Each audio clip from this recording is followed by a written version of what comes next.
देव्या यया ततमिदं जगदात्मशक्त्या निःशेषदेवगणशक्तिसमूहमूर्त्या तामम्बिकामखिलदेवमहर्षिपूज्या भक्त्या नता स्म विदधातु शुभानि सा न। यस्या प्रभावमतुलं भगवाननन्तो ब्रह्माहरश्च न हि वक्तुमलं बलं च। सा चण्डिकाखिलजगत्परिपालनाय नाशाय चाशुभभयस्य मतिं करोतु। या श्री स्वयं सुकृतिना भवनेष्वलक्ष्मी पापात्मनां कृतधियां हृदयेषु बुद्धि श्रद्धा सतां कुलजनप्रभवस्य लज्जा तां त्वां नता स्म परिपालय देवि विश्वम्। किं वर्णयाम तव रूपमचिन्त्यमेतत् किं चातिवीर्यमसुरक्षयकारि भूरि किं चाहवेषु चरितानि तवातियानि सर्वेषु देव्यसुरदेवगणादिकेषु। हेतुः समस्तजगतां त्रिगुणापि दोषै न ज्ञायसे हरिहरादिभिरप्यपारा सर्वाश्रयाखिलमिदं जगदंशभूतम् अव्याकृता हि परमा प्रकृतिस्त्वमाद्या। यस्या समस्तसुरता समुदीरणेन तृप्तिं प्रयाति सकलेषु मखेषु देवी स्वाहासि वै पितृगणस्य च तृप्तिहेतु उच्चार्यसे त्वमत एव जनैः स्वधा च।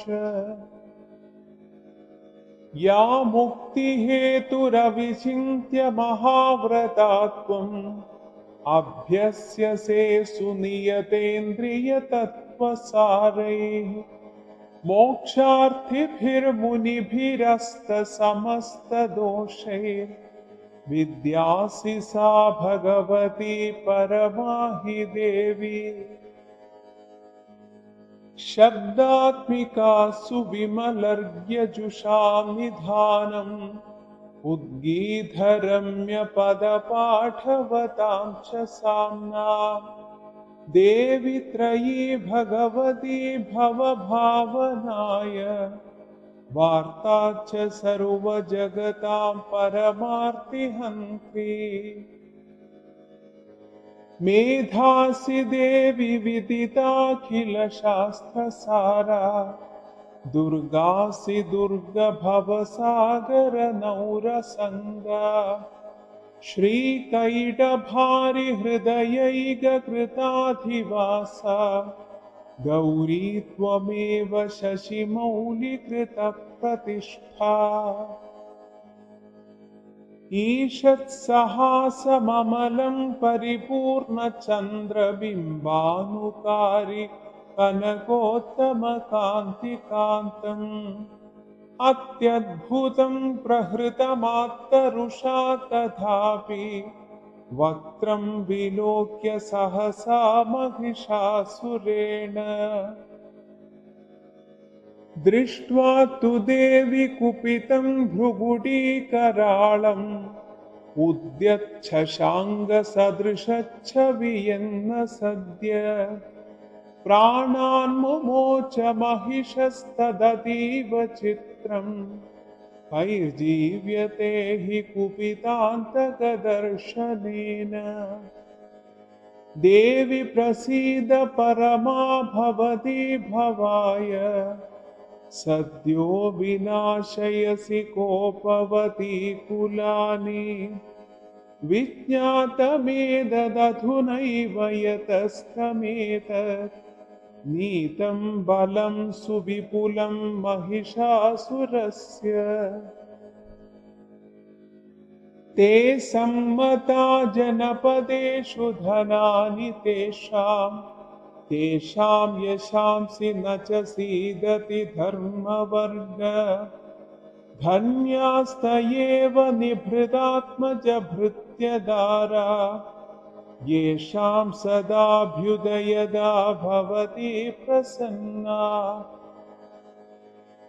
धर्म्याणि देवि सकलानि सदैव कर्माण्यत्यादृत प्रतिदिनं सुकृती करोति स्वर्गं प्रयाति च ततो भवति प्रसादात् लोकत्रयेऽपि फलदाननु देवि तेन दुर्गे स्मृता हरसि भीतिमशेषजन्तो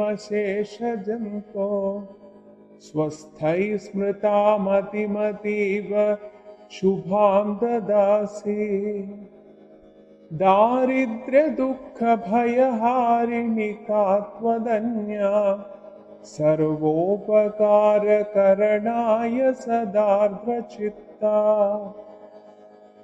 एभिर्हतैर्जगदुपैति सुखं तथैते कुर्वन्तु नाम नरकाय चिराय पापम् सङ्ग्राममृत्युमधिगम्य दिवं प्रयान्तु मत्वेति नूनमहिता विनिहंसि देवी